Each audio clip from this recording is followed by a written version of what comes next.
पद प्राप्त करता है, श्रेष्ठ मनुष्य बनता है और से आगे वह चक्रवर्ती बनता है। अब क्या इतना ही बनता है, इसके आगे और कुछ भी होता है। तो उसके लिए बता रहे हैं कि संगत दृष्टि जो होता है ना, तीर्थंकर होता, तीर्थंकर भी बनता है, संगत दृष्टि जो होता है तीर्थंकर भी वह बनता है। उनके लिए तालिका नंबर 39, पेज नंबर 18। अमरासुर नरपति भें, अमरासुर नरपति भें, यमधरपति भिष्ट नूत पादाम्भोजा,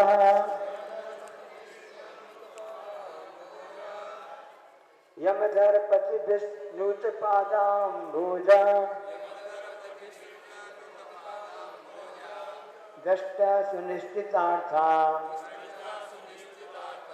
दृष्टा सुनिश्चितार्था, दश चक्रधरा भवन्ति लोक शरण्या, दश चक्रधरा भवन्ति लोक शरण्या। इस साथ पढ़ेंगे। अमरासुर नरपति भें, यमधरपति भिष्ट नूत पादाम्भोजा, दृष्टा सुनिश्चितार्था, दश चक्रधरा भवन्ति लोक शरण्या। अन्व्यास अगर शब्द का कि सम्यक दृष्टि तीर्थंकर होता, कैसे होता है कि दृष्टवा सम्यक दर्शन की महिमा से, दृष्टि है ना सम्यक दर्शन होता है उसकी महात्मा से। अमरासुर नरपति भें, अमर कहते हैं जो दिव्येंद्र है ना, इन लोगों को अमर कहते हैं। जो कभी ना मरे वो कहलाता है अमर, क्योंकि उनकी आयु सागरों पर्यंत रहती है, लंबा जीते हैं, इस अपेक्षा को अमर कहा है। वैसे संसार में हर जीव तो मरता ही है, चाहे नारकी हो, चाहे मनुष्य हो, तिरंछ या देव हो, इस अपेक्षा के लिए अमर कह देते हैं। असुर, असुर जो होते हैं, जो वैमानिक देवों के भेद हैं, उनका जो मुख्य होता है धर्णेन, उसको कहते हैं असुर। जो पार्श्वनाथ भगवान के लिए उत्सर्ग हुआ था ना, तो वह असुर जो था ना, वो धर्णेन, वो आकर उसने उसमें छाता वगैरह क्या लगा सर्ग बन करके उनके लिए उठाया था, ऐसा कहा जाता है। और होता है नरपति, यानी जो मनुष्यों का पति होता है, मनुष्यों का स्वामी होता है। तो यहाँ पर चक्रवर्ती कहा जा रहा है, लेकिन इसमें जो आपके मंडलेश्वर होते हैं, महामंडलेश्वर होते हैं, राजा महाराजा चक्रवर्ती सभी आ जाते हैं, नरपति में सभी आ जाते हैं। मुख्यतः चक्रवर्ती की रहती है, लेकिन इस हिसाब से उनके लिए कहा जाता है। और यमधरपति भी, यम होता है जो यम व्रत संयम को पालन करने वाले, धन करने वाले। यमधर है ना मुनियों के लिए, जो मुनि महाराज यम नियम को पालन करते हैं, ऋण तपस्या करते हैं, इनके भी पति महाराज, मुनि महाराज के पति कौन है? गणधर महाराज। गणधर महाराज के लिए कहा जाता है यमधर पति। मतलब ये हुआ कि मुनियों के भी स्वामी हैं, मुनियों में सर्वश्रेष्ठ माने जाते, वो कहलाते हैं यमधर। ऐसे जो हैं, ऐसे मुनि स्वामी गणधरों के द्वारा भी नूत पादाम्भोजा, मतलब जिनके चरण कमलों की स्थिति की जाती है, जिनके चरण कमलों की जाती है। कमल की संज्ञा कर दी गई है ना, जैसे कमल हमेशा खिला रहता है, प्रसन्न रहता है, अच्छा लगता है ना, ऐसे भगवान। और जब भगवान का विहार होता है तो सौदर इंद्र वगैरह उनके लिए कमलों की रचना कर देते चरणों के नीचे। तो ऐसे चरण कमलों की जो अर्चना करते हैं, उनकी पूजा स्तुति करते हैं, ऐसे सुनिश्चितार्था, जिन्होंने पदार्थों को अच्छी तरह निश्चय कर लिया है। पदार्थ मतलब तत्वों का जिनको पूरा तरह ज्ञान हो चुका है, जगत के सभी अचर वस्तुओं को सब जान चुके हैं, ऐसे पदार्थ से कहलाते हैं। उनका उन्होंने पूरी तरह से ज्ञान कर लिया है। अर्थात ये हुआ कि जब केवल ज्ञान हो जाता है तीर्थंकरों के लिए, तो उनके लिए केवल ज्ञान में सब कुछ झलकता है। तीन लोगों की पूरी जितने भी वस्तुएं, जितने भी सब कुछ झलकता रहता है, उनका ज्ञान हो जाता है। लोक शरण्या, जो तीनों लोगों के शरण गुरुति हैं, जो लोक में शरण लोक को शरण देने वाले हैं, मतलब दुखी जीवों के शरण प्रदाता हैं। तो तारी शरणम पवज्जामि, चारी शरण है। अरहंते शरणम पवज्जामि, क्योंकि अरहंत भगवान का वर्णन चल रहा है, वो तीर्थंकर बन रहे हैं, क्योंकि सम्यक दृष्टि का महत्व बता रहे हैं, तो उनकी शरण को हम प्राप्त करते हैं। सिद्धे शरणम पवज्जामि, आगे बताएंगे मोक्ष प्राप्त होते हैं। साहु शरणम पवज्जामि, और केवली पर्णतम धम्मम शरणम पवज्जामि, तो जो कि दुखी जीवों के शरण प्रदाता है, ऐसे तीर्थंकर भगवान को लोग शरण कहते हैं।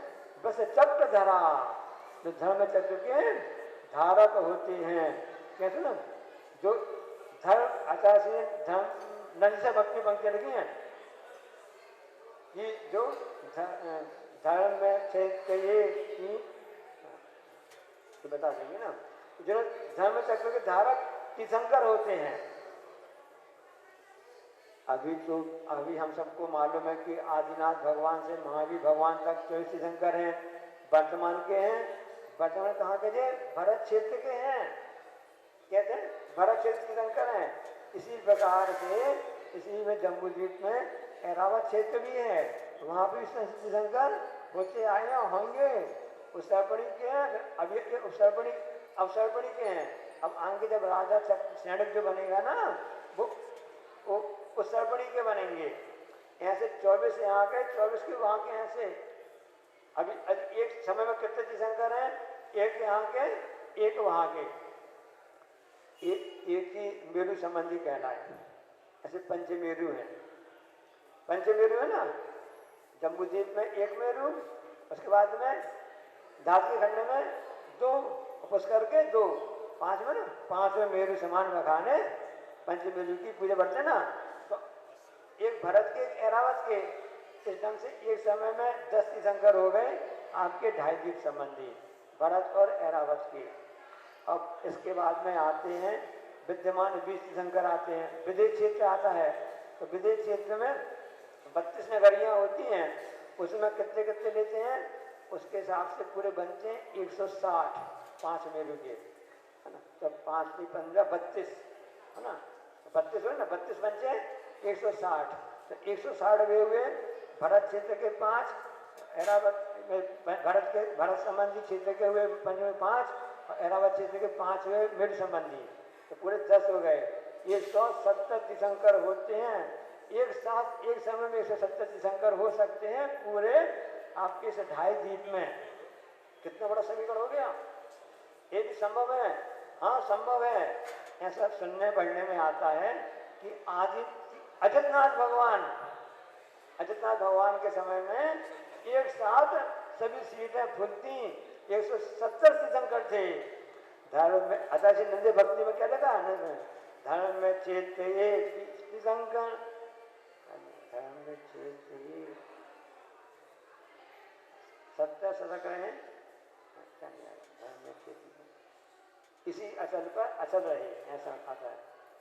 तो एक साथ 170 तीर्थंकर वहाँ पर हो सकते हैं और होते भी हैं। दुखी जीवों की जो शरणभूत हैं, देखो एक साथ तीर्थंकर जो होते हैं, तीर्थंकर प्रगति बंद कैसे होता है, उसके लिए एक बताया जा रहा है कि समय दृष्टि तो बन गया, तीर्थंकर आगे बनेगा, ऐसे नहीं बन पाएगा तीर्थंकर। सभी समय दृष्टि तीर्थंकर नहीं बनते हैं। जो तीर्थंकर हुए हैं वो नियम से समय दृष्टि ही होती हैं, क्योंकि सम्यक दर्शन के साथ में सम्यक ज्ञान और सम्यक चारित्र्य, इनसे सचरित्र जो सम्यक दर्शन होता है उसकी विशेषता बताई जा रही है। तो तीर्थंकर प्रकृति बंध कैसे होता है, थोड़ा उसको भी हम सब देख लेते हैं। जिस सम्यक दृष्टि के मन में 16 कण भावना आती है, 16 कण भावना पहली दर्शन विशुद्धि है ना, दरस विशुद्ध धरे जो कोई ताको आवा। हाँ, ऐसा जो सम्यक दर्शन विशुद्ध है उसको धारण करता है, और जिनके मन में ये भाव रहते हैं इस संसार के सभी जीवों का कल्याण हो, उन सबको लिए कल्याण करने का उपाय मिले, उनको रास्ता मिले, ऐसे संसारी जीवों की जो हमेशा बात करते रहते हैं, चिंतन करते रहते हैं, उनकी करना रहती है कि सबके प्रति अच्छी बात सोचते रहते हैं, तब कहीं जाकर तीर्थंकर प्रगति का बंधन होता रहता है।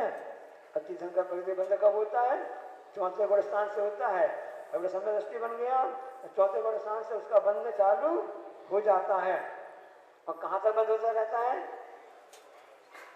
8वें गुण स्थान के 6वें भाग तक बनता है, आगे बंद नहीं होता, समाप्त हो जाएगा। 8वें गुण स्थान के 6वें भाग में तीर्थंकर प्रगति की बंधे विशुद्धि हो जाती है, वहीं तक बनती रहती है। मतलब फिर आगे जो है आगे तो उसका उदय चलेगा। तीर्थंकर भगवान तीर्थंकर प्रगति का उदय अभी नहीं चल रहा है। जब जन्म कल्याणक हुआ, तब कल्याणक हुआ, दीक्षा कल्याणक हुआ, गर्भ कल्याणक हुए ना, और ज्ञान कल्याणक के अंतिम समय में होता है। 13वें गुण स्थान में उसका उदय आता है, सुन लेना। तो फिर जितने भी वैभव दिख रहा है सब काय का है, कैसा है? कि वैभव वास्तव में कैसा दिख रहा है? तीर्थंकर प्रगति का वैभव नहीं है। जिस प्रकार से सूर्य उदय होने को रहता है उसमें प्रकाश होता क्या? उसके पहले प्रकाश हो जाता ना। सूर्य उदय होता है, उदय का टाइम मान लो 6 बजे है, तो प्रकाश कब हो जाएगा आपके लिए? 5:30 हो जाएगा ना। उसी प्रकार से तीर्थंकर प्रगति का उदय तो 13वें गुण स्थान में होगा, तो उसका प्रभाव तो गर्भ कल्याण जन्म कल्याण से हो जाता है। ये तीर्थंकर प्रगति कैसी है? निरंतर बंधी है। थोड़ा कर्मकांड के विषय बता दे रहे हैं। निरंतर बंधी मतलब हमेशा बनती रहती है, नॉन स्टॉप, किसी परिभाषा नहीं है। निरंतर बंधी मतलब होता है जब भी बंधना चालू होगी कम से कम अंतिम मूर्त तक बंधेगी, अथवा कोई भी प्रतिपक्षी प्रगतियों का वहां पर अभाव रहता है, कोई भी उसका उदय नहीं रहता है। उसके विरोधी की पार्टी नहीं है। जैसे गर्म है, गर्म की विरोधी बढ़ गया, ठंडा है ना, चिकना का खुरदुरा है, बहुत सारी प्रकृतियाँ होती हैं, तो स्पष्ट क्या होता है। तो तीर्थंकर प्रगति कोई भी जैसे पर्याप्त है, उसका विरोधी अपर्याप्त हुआ, स्थूल का बादल हुआ, स्थावर का कस हुआ, इधर से होता ना। तो वहाँ पर तीर्थंकर कोई भी विरोधी पार्टी नहीं है, प्रतिपक्षी प्रकृति का वहाँ भी कोई भी उदय नहीं है। इस अपेक्षा से वह निरंतर बंधी कहलाती है। इस ढंग से होता है, क्योंकि निरंतर बंधी प्रकृतियाँ 54 होती हैं, 54 होती हैं। उसमें 47 ध्रुवबंदी होती हैं और 4 आयु होती हैं। आयु में भी ऐसे ही है, जब भी बंधना चालू होगी अंत में तो बनती रहेगी। तो 47 ध्रुवबंदी हो गई, 4 आयु हो गई, और 2 आहारक प्रकृति जो बनती है ना, जिन पत्ता निकलता है महाराज जी के, तो पत्ता हमेशा निकलता है ना, वो हमेशा निरंतर बंदी है। और तीर्थंकर प्रकृति में निरंतर बंदी है।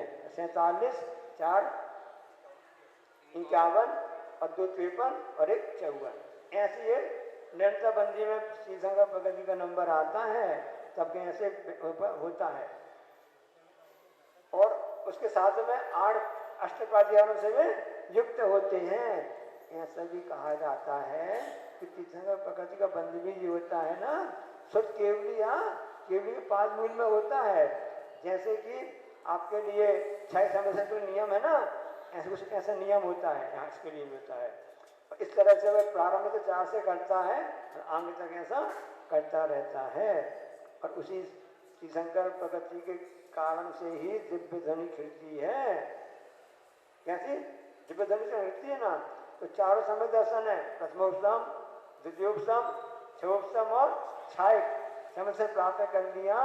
इस हिसाब से आगे जाकर के वह तीर्थंकर प्रकृति के साथ में बनती रहती है। और भी ऐसे प्रश्न उठते हैं।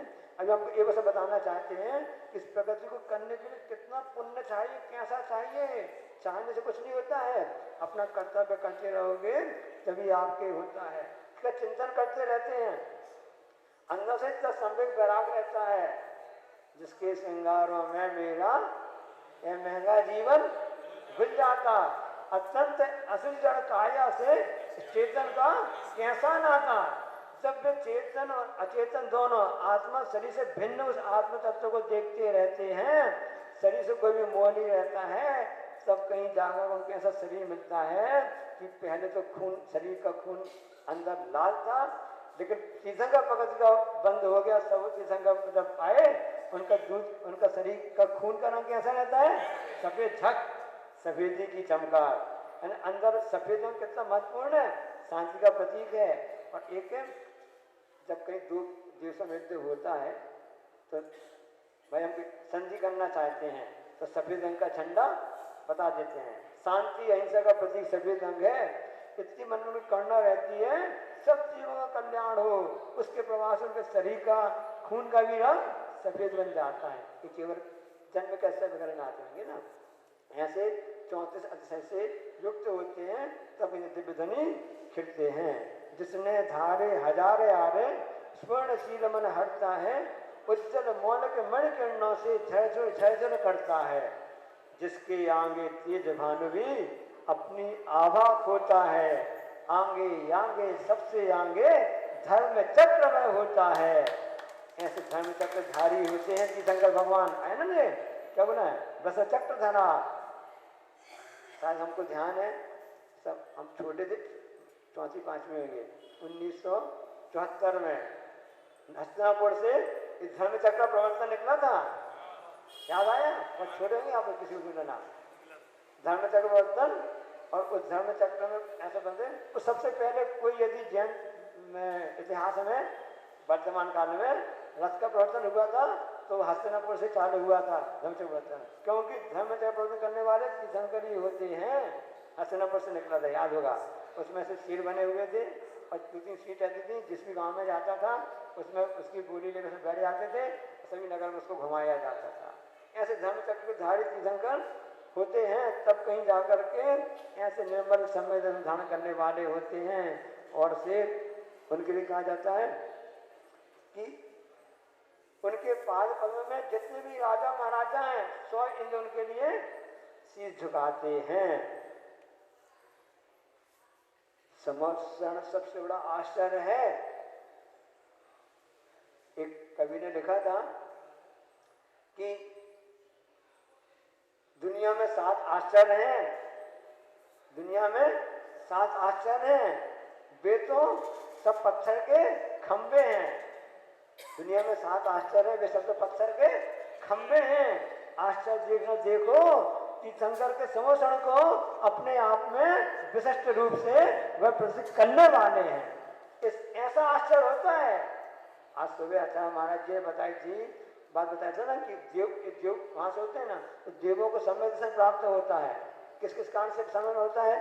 जाति श्रवण से होता है उनके लिए, एक धर्म श्रवण से होता है, जिन महिमा से होता है, और जिन बिंब के दर्शन से नहीं होता उनके लिए देव दर्शन से होता है।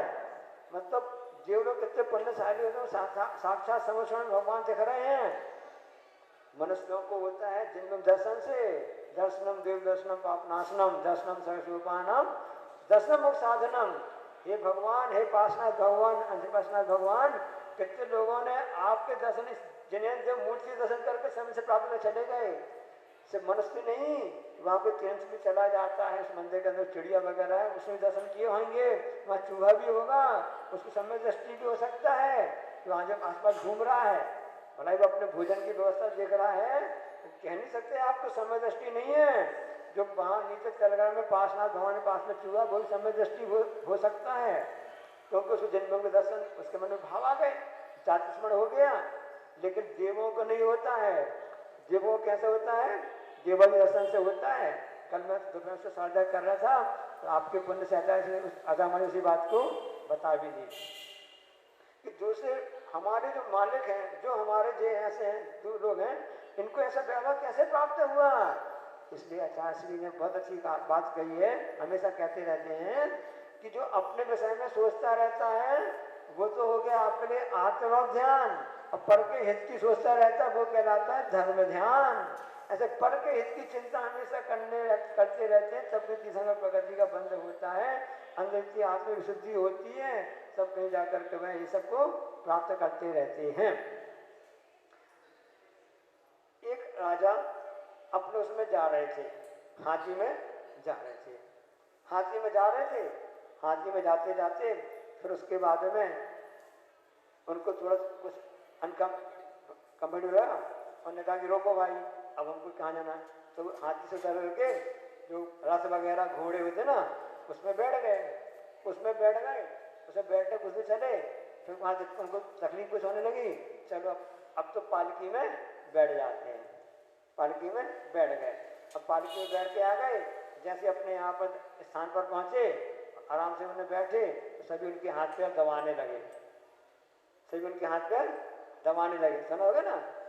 अब वो जो दो सहेलियां बात कर रही हैं, एक सहेली कहती है कि हाथी में चढ़ कर उतरे, रथ में बैठे, रथ में बैठकर उतरे तो पालकी में बैठे, पालकी बैठ कर के इस भवन में उसकी छांव में आ गए, तो छांव में आ गए तो उन्हें पूरा सी पंक्ति दो है ना, हाथी चढ़ उतरे, उतरे उतर के चढ़ बैठे और पालकी पालकी चढ़ बैठे छांव में, कब के था के हे सकी अबे दबावत पाँव, चले तो कुछ है नहीं है, उन्हें कुछ थकान तो हुई नहीं है, तब भी उनके लिए क्यों हाथ पैर क्यों दबाए जा रहे हैं। तो दूसरी सखी सम्यक दृष्टि होगी, उसने कुछ ज्ञान पढ़ा होगा, कुछ समझती होगी, उसने स्वरूप पढ़ा होगा, तो उसने क्या कहा कि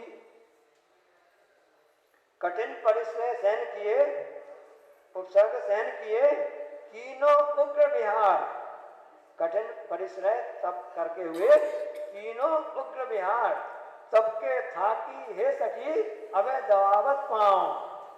विद्यगंबर मुनिराज होते हैं, कठिन तपस्या करते हैं, 22 वर्ष जीतते हैं, संघर्ष करते हैं, उग्र विहार करते हैं। जैसे आचार्य महाराज जी आए ना भी यहाँ पर, आपके यहाँ पर कैसे आए, उग्र विहार करके आए। जब सब जगह तपा लगा हुआ था, तीव्र गर्मी थी, सड़क में एक मिनट पैर नहीं सकते थे, उस समय चलते हुए खूब पानी पीछे, पानी भी खूब बरसा, ऐसे बरसात में भी तीनों उग्र विहार सबके था कि ये सकी अबे दबावत पाँव। जो भी राजा इंद्र बनते हैं, पहले इंद्र बनते हैं ना, ये बड़े वैभव बनता है, पहले उन्होंने वैभव को ठुकरा दिया, वैभव को ठुकरा दिया, और उस समय इस ढंग से उन्होंने तपस्या की, उसके प्रभाव से अब उनके लिए पद प्राप्त हो रहा है।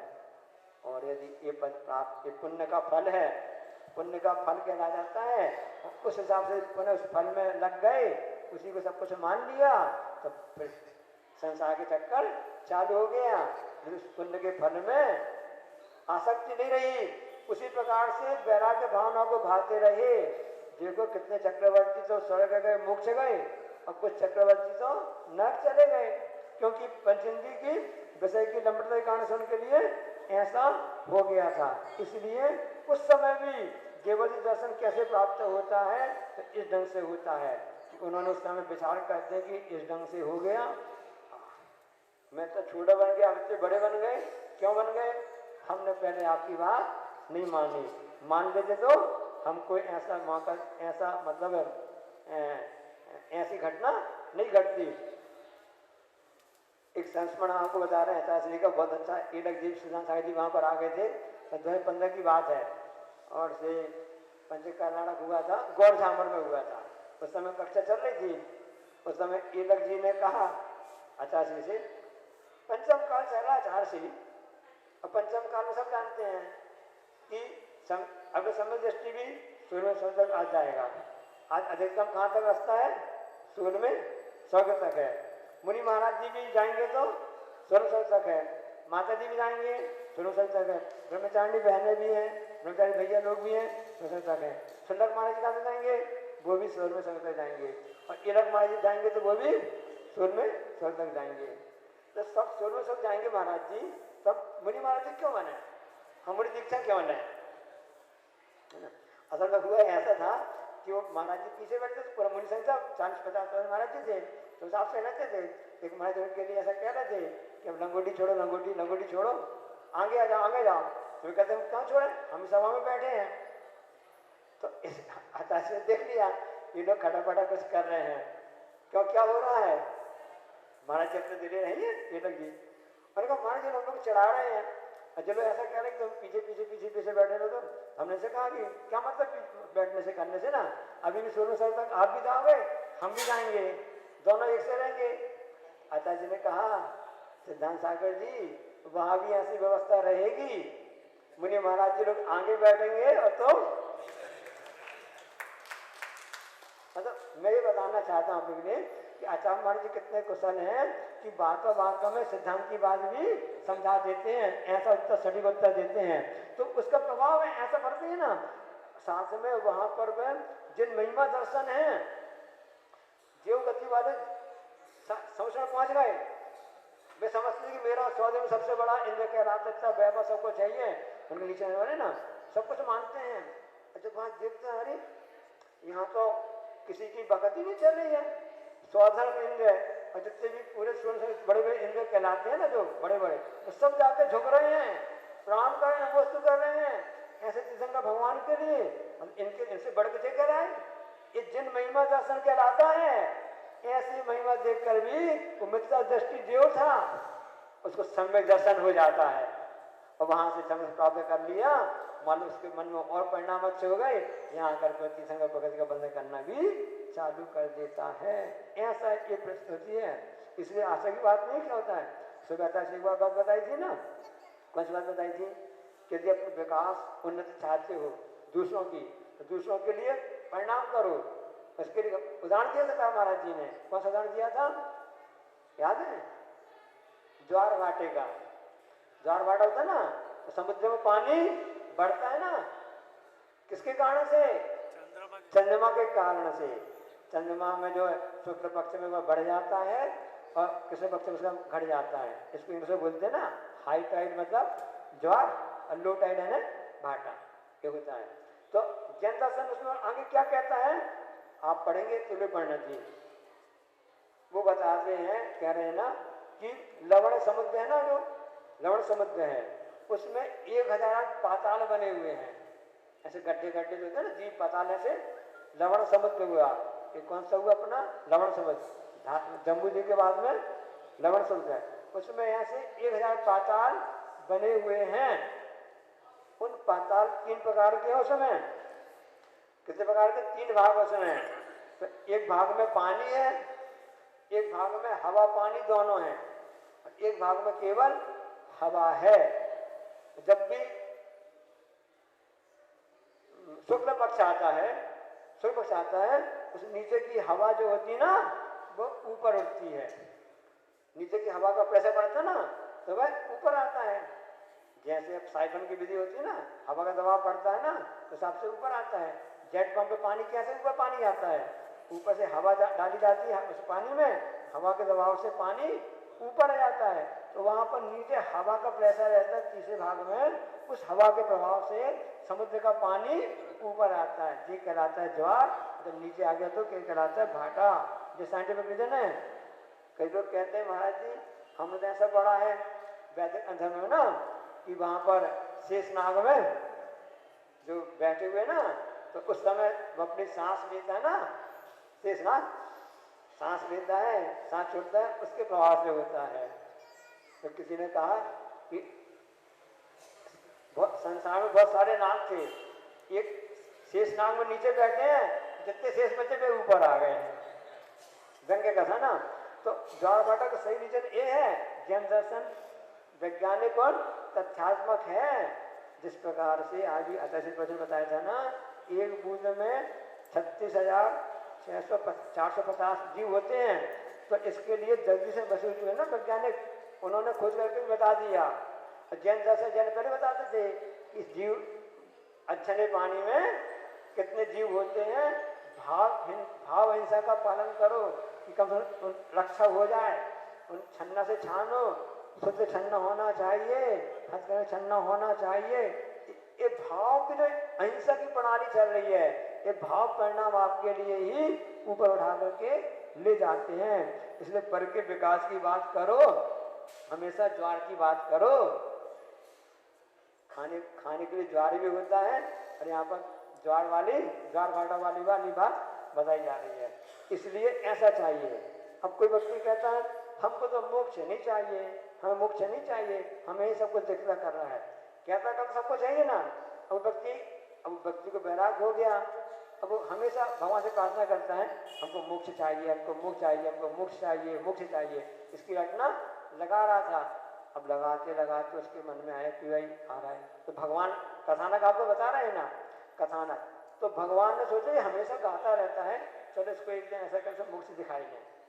तो उन्होंने कहा चलो भाई नीचे आए, भाई तुम चलो, तुम क्या मोक्ष कहते थे ना, चलो हम मोक्ष कहते, चलो चलो चलो। तो वो कहता है कि हम चले तैयार थे, अभी थोड़ा बेटा वगैरह थोड़ा ऐसा भी अभी शादी हुई है, ऐसा कुछ हो जाए ऐसा करने लगा। अभी थोड़ी देर चलेंगे, इतना कर लो आप, अब आए हमको लेने के लिए, आश्वासन दे ले चलेंगे। ठीक है, कब? हाँ ठीक है, कुछ दिन बाद आप आ जाना। कुछ दिन फिर आ जाते भगवान, तो मुझसे कुछ कह रहे थे चलो चलो। वो कहता है कि अरे अभी रुक तो जाओ आप, अभी बेटा बड़ा हो जाए, अभी अभी उसकी शादी हुई है, नाती वगैरह हो जाए, संभाल नहीं पाता है काम। हंसी आ रही है ना, संभाल नहीं काम पाता है, और हो जाने दो।